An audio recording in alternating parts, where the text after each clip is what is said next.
हमारे साथ शेर अफजल मरवत साहब मौजूद हैं, पाकिस्तान तहरीक इंसाफ के रहनुमा।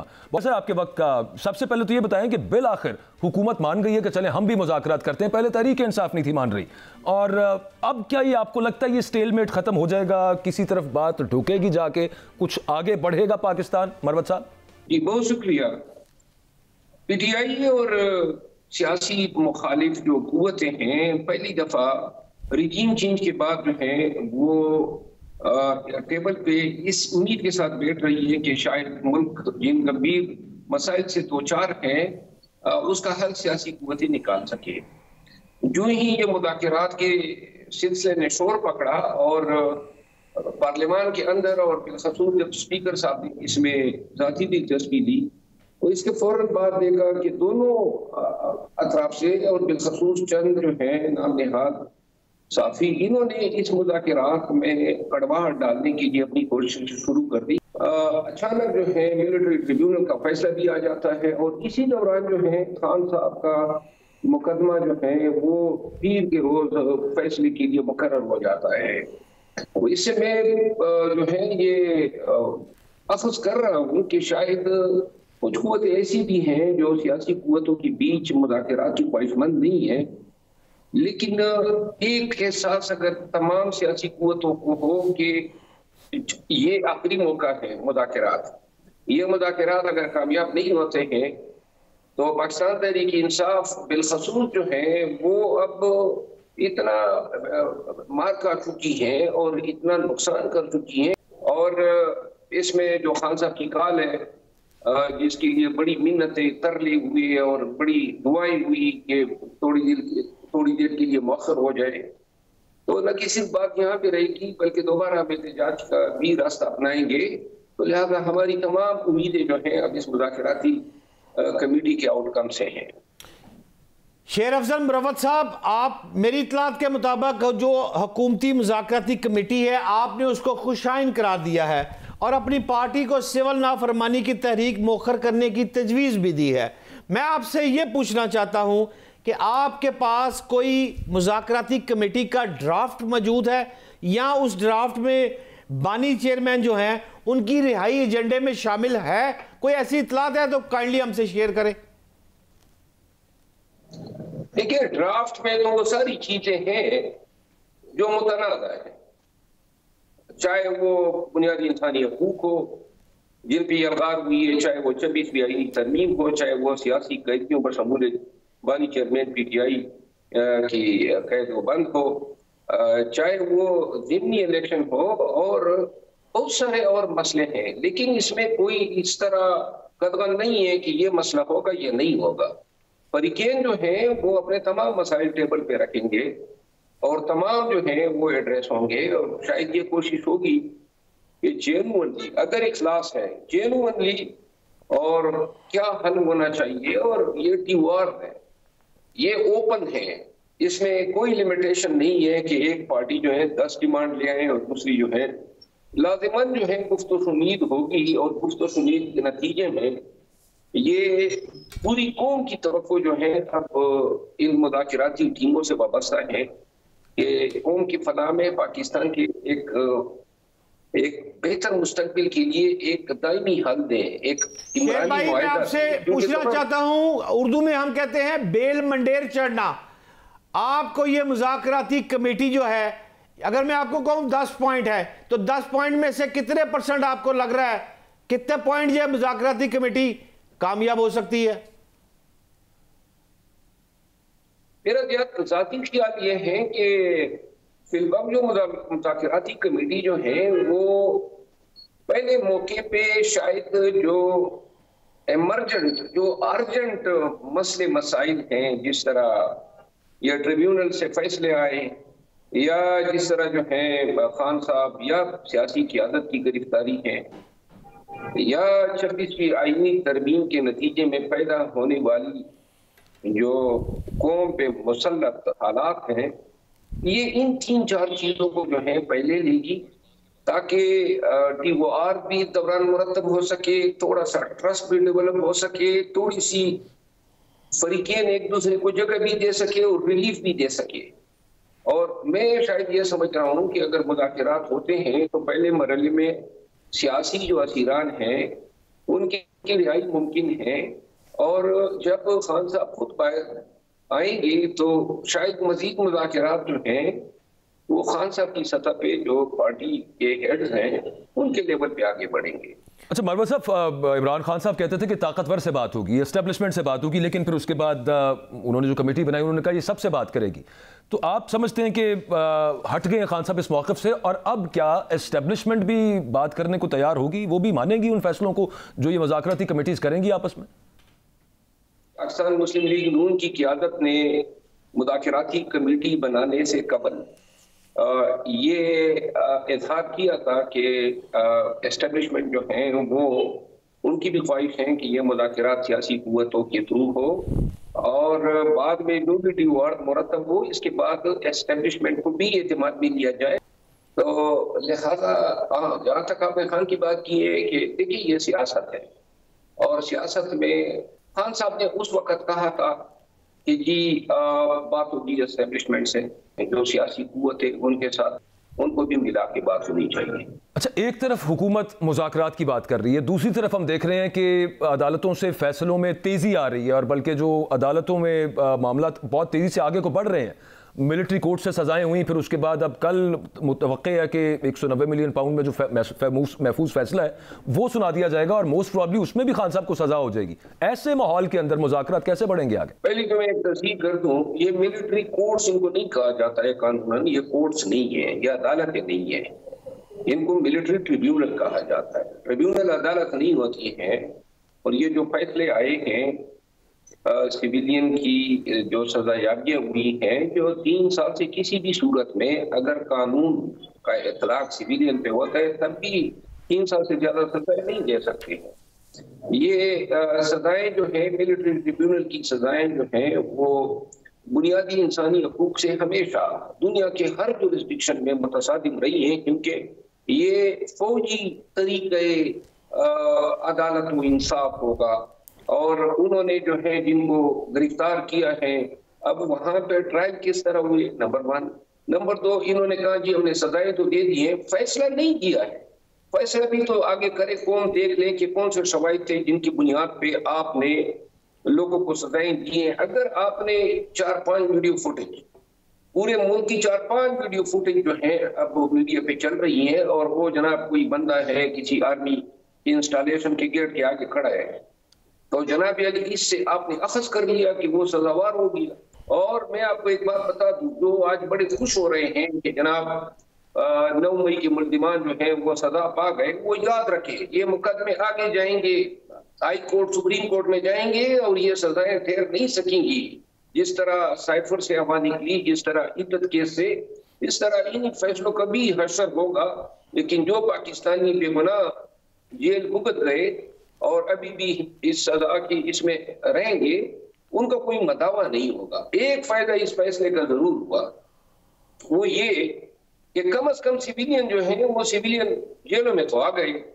काबिल एहतराम शेर अफजल मुरव्वत साहब, आपने अभी ट्रिब्यूनल की बात की, यही मैं पूछना चाहता था कि मिलिट्री कोर्ट से जो सजा याफ्ता अफराद है, आप कानून पर गिरफ्त रखते हैं, इसलिए आपसे पूछ रहा हूं, अब इनकी सजा याफ्ता अफराद जो है ये आर्मी चीफ के रूबरू अपील दायर कर सकेंगे, सुप्रीम कोर्ट है, सदर पाकिस्तान को रहम की अपील की जा सकेगी। आसान जबान में जरा समझाए कि ये सजा याफ्ता जो अफराद है, अब पीटीआई क्या हिकमत अमली बना रही है, हो क्या रहा है, और ये आगे से रिलीफ कहां से हासिल करेंगे आप? देखिए, इसकी एक अपील जो है वो आर्मी एक्ट 1952 के तहत तो अपेलेट जुरिस्डिक्शन में लाई होती है, और इसके बाद आर्मी चीफ को एक इख्तियार मिला है मर्जी पिटीशन कह ले या रिव्यू पिटीशन कह ले। लेकिन कंकरेंटली लोग अगर जुरिस्डिक्शनल एरर पे अपील करना चाहें तो वो हाई कोर्ट में अपील कर सकते हैं, इस फैसले को चैलेंज कर सकते हैं। माजी में बहुत सारे फैसले चैलेंज हुए कोर्ट फील्ड कोर्ट मार्शल के, और कालादिन भी हुए हैं, क्योंकि और मादी में तो फौजियों के ट्रायल हुए थे, वो चैलेंज होके सेटिस्फाइड हुए हैं। ये तो सिविलियन के फैसले हैं, तो लाज़िमन सिविल कोर्ट जो है यानी कि हाई कोर्ट और सुप्रीम कोर्ट, वो बड़ी इनका मिलान खातिर होगा। मैं ये समझता हूँ कि अनकरीब 2-3 माह के अंदर ये सारे मुकदमे जो हैं वो हाई कोर्ट्स में आ जाएंगे और फिर जो है यहाँ पे मिलिट्री ट्रिब्यूनल में जो शहादत कलमबंद हुई है, जिस अंदाज में तफ्तीश हुई, जिस अंदाज में ट्रायल मुनक्कद हुए, वो सबका जायजा लिया जाएगा। और मैं नहीं समझता हूँ कि सिविल कोर्ट या हाई कोर्ट या सुप्रीम कोर्ट जो है इन सजाओं को जो है वो सस्टेन रखे। शेर अफजल मरवत साहब, आपका नाम भी शेर है और आप हमेशा सच बोलने की पदाश में बहुत नुकसान भी उठाते हैं। आज मैं आपसे दरख्वास्त करूंगा, अपने दिल पे हाथ रख के मुझे सिर्फ इतना बता दे, बानी चेयरमैन इस वक्त जेल में है, सजा काट रहा है, प्रॉब्लम में है, और इसके जिम्मेदार इस वक्त जो पीटीआई के कुछ मौजूदा क़यादत है वो भी है। क्या मैं गलत तो नहीं कह रहा? पाकिस्तान तहरीक इंसाफ के तमाम फैसले, जिस तरह मैंने अर्ज किया, खान साहब भी करते हैं। क़यादत अपने तय जो कर सकती थी, और बिलखसूस आप देखें कि 5-6 जो एहतजाज थे, जलसे जुलूस और धरने, उसकी क़यादत अली अमीन खान ने की, और जिस अंदाज में उसके साथ ट्रीटमेंट हुई। शेर भाई, खान तो कहता है एक जगह बैठकर प्रोटेस्ट करो, उसकी मानी नहीं जाती। बुशरा बेगम और गंडापुर साहब लेके उसको डी चौक चले जाते हैं। कैसे खान फैसले करता है हजरत?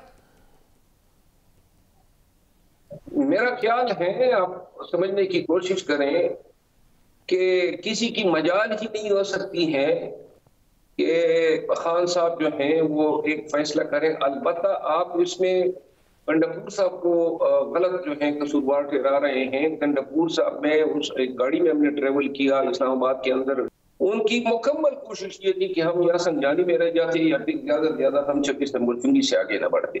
अच्छा मरवत साहब, ये ऐसे मौके पर जब जरूरत है पार्टी को ज्यादा से ज्यादा उन लोगों की जो सियासी हों, जो मामलात को हल कर सकें, सुना कि फवाद चौधरी साहब को से पार्टी ने लाताल्लुकी का इजहार कर दिया, क्योंकि अच्छे खासे सियासी आदमी है वो।